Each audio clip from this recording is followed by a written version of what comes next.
everyone, and welcome back to my craft room. My name is Kelsey. I also call myself Dinosaur Mama, and today we are doing a super easy tutorial on how to make sticker sheets. Don't forget to subscribe to my YouTube channel so that you can start your SVG journey. Every week I will be doing a new tutorial on how to make an SVG, and you will gain a new technique. So today we are going to work on a tutorial on how to make sticker sheets. So I actually go through two different processes on how to make these. There are some that are made through Procreate, so making your own names, and then there are also some with images that you just find on the internet. And we are going to be using two different kinds of sticker papers. I have just regular inkjet sticker paper, and this can be used in any inkjet printer. And then I also have inkjet vinyl sticker paper. And so this is actually waterproof sticker paper, but it's only gonna be waterproof if your printer is waterproof. So all you need for this tutorial is a printer, sticker paper, and a cutting machine, so a Cricut or a Silhouette, as well as a pair of scissors or a trimmer, a slide trimmer. So if you're ready, let's get started. Let's get started with images that you did not create yourself. So if you're just going to make a sticker out of an image that you found online or even a picture of somebody, what you're going to want to do is resize them, and then we're going to add offsets to all of these. I'll do a closer up version of my screen once we get into uploading drawings from Procreate, but just for now, I am going through these Hulk pictures and I am adding a very slight offset to them. Somewhere around a 0.1 to a 0.25. I'm trying to get it as close as possible. And for all of my offsets, I'm also making them white so that they're not printing. That's totally optional. If you want to have a colored offset as your background, that's fine too. I'm just choosing to make them white. You'll see when I go to my screen recording that I add a background rectangle in to kind of get an idea of the size. This is totally optional. I usually just end up playing around with the size when it comes to actually cutting the sticker sheets because print and cut is so finicky when it comes to the sizing. They tell you it's only 6.25 inches by 9 inches for print and cut, but that's not true. You can maximize the space, and so I like to play around with it before I actually finalize it and print it. So what you see here is me moving around stickers, trying to maximize the space to really fill out that full sticker sheet. But let's jump over into Procreate. I want to show you if you're making your own stickers from your own design, you're drawing them out. This is how you transfer those images over to your computer and into Cricut. I am using an iPad and a Mac, so I do use AirDrop. I'm sure there are other ways to send a file to yourself, like a PNG. You can always email yourself the image through Procreate on your iPad over to your computer. Now, I'm working on some Valentine's Day stickers for my son's class. I'm going to make each of the students their own Valentine's Day stickers with their names. This font is a font from Creative Fabrica. I don't have fancy handwriting, so I do download fonts to my iPad, and if you'd like to see that in a future video, please leave me a comment. I would love to show you how to do that. So I am not going to show you how to use Procreate in this video. I'm just going to show you how you can take an image that you created on Procreate on your iPad and send it over to make stickers. So I am using a font here. I'm going to change the gradient, and then I'm also going to make one with little hearts on it. And no matter what you're making, the main thing is that when you're done creating whatever your image is, you're going to want to send it over with no background. I also want to suggest if you're making multiple images that you're going to be using for stickers, I always put them on separate layers. Once you have everything drawn, we're going to need to remove the background. So all you're going to do is go to your layers and click off that bottom layer where it says background color. To send this to yourself, you're going to click on the little wrench in the top left-hand corner. Then you're going to go to share. You're going to go all the way to the bottom where it says send layers, and I send as a PNG over. This is where it will give you the option for email. I send mine via AirDrop on my iPad over to my iMac, but you can email yourself the separate layers as images. Once you have them uploaded, make sure you're uploading as a print then cut image. You don't want to upload it as a cut file because there's no layers. It's just going to be gray. You're not going to see any of that work that you just did on Procreate. You want it to print and then cut, just like your Hulk images before.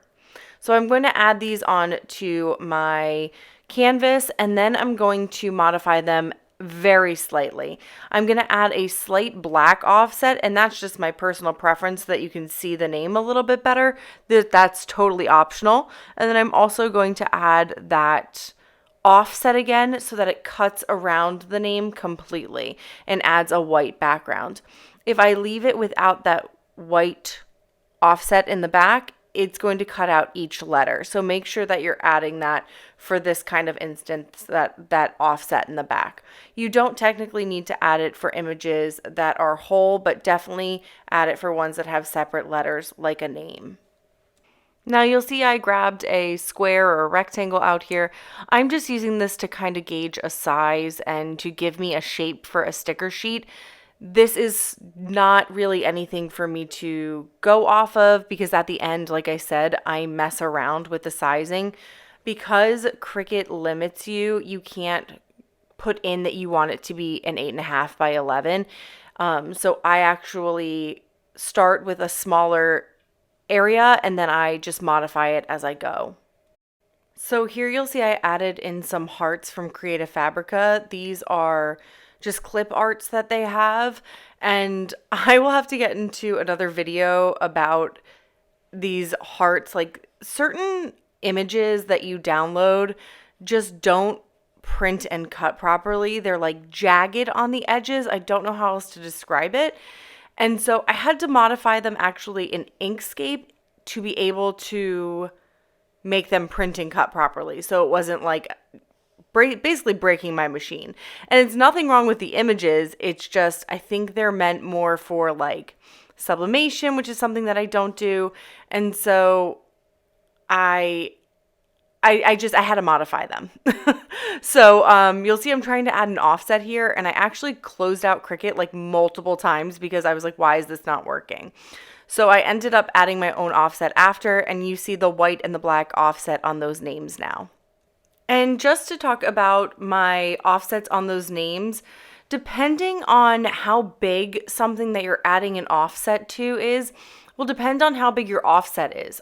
I know that sounds kind of weird, but if something's super large and you put a 0.2 offset on it, it's not going to be the same as if the image is super small and you put a 0.2 offset on it. So really play around with your offsets to the point that you want them to be. If you want it super small and super close, then play around with it until it's where you want it. I like to have a kind of closer offset, but I still want to have it so it's visible. So now what I did was I added in my new heart images that were print and cut friendly, as I'd like to put them. And I sized this and I attached everything so that would print in kind of a cohesive sheet. I don't want my names and everything all over to minimize the amount of space it takes up. I want it to be an actual sheet. And since I haven't finished the other kids in the class yet, I'm not going to maximize the sticker sheet because I don't have their names ready. But I just want to show you, I do use the printer settings. I do not add a bleed. I turn that off. And then I use the best quality print that I have on my Epson printer. And I will link everything I'm using below, including the sticker paper, my printer, and my Cricut, so that if you want to get all the same stuff that I'm using to make my stickers. And while this is printing, I like to go ahead and set my material up, and you're going to set your base material onto premium vinyl. Now that is the setting that I am using. My blades are a little worn out. They're not brand new. The sticker paper is a decent thickness. So premium vinyl gives me a kiss cut sticker.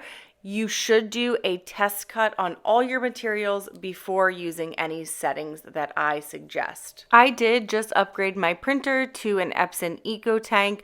I had heard a lot of great things about them. Their print quality is excellent and they print really fast, and I mean, it's just a good quality. The ink lasts forever. My Cricut had no problem with reading all of the lines so that the print and cut worked out well. I will do a video sometime in the future about calibrating your print and cut. There seems to be a lot of issues when it comes to Cricut and print and cut. Some people find that after a while it just starts to misalign, and that's why calibrating your machine is really important. But I'm letting it do all the cutting. I did put my machine onto fast mode as well. That is an option. I love using fast mode for most of my projects. It cuts the time down by at least a third, I would say. And sometimes I even change the material, like from light cardstock to medium cardstock. Even though I know it will cut on light cardstock, I literally just do it so that I can cut faster and so it will save me time. And then honestly, once you've sent it through your Maker or your Explorer and it's cut, your job's pretty much done. All I'm doing here is trimming off the edges, and this you don't have to do. This is just something I'm doing to make it look a little nicer and cleaner. And I did it on the ones for Valentine's Day too, just because I might cut 2 sheets on those, or try to at least. And I don't want to have the black lines there. It'll just make it look nicer for each of the kids. There's definitely a way to have your machine cut this. However, I haven't gotten to that yet with doing 2 kind of cuts on the same project. So I will definitely be testing that out in the future. So here I have my other sticker sheet. So the Hulk ones were cut on vinyl sticker paper, and the Valentine's Day ones were cut on regular glossy sticker paper. And again, I will link those both below for you to do some shopping. And now I am just trimming this one up. I do hate the wasted space on this sticker paper, but for the next group, I definitely will be doubling up on the page if I can. I do have to say though, for making stickers, the majority of the time that you're putting into this lies within the design of making the sticker sheet. Everything else is easy breezy. It's print, cut, and trim. Really, that's it. And you have a sticker sheet. Thank you again so much for watching my tutorial on how to make a sticker sheet. These make excellent favor gifts. They're easy to put together, and they're an awesome beginner project. If you gained something from this tutorial, please don't forget to give me a thumbs up, and please subscribe to my YouTube channel to keep up on everything crafty. See you next time.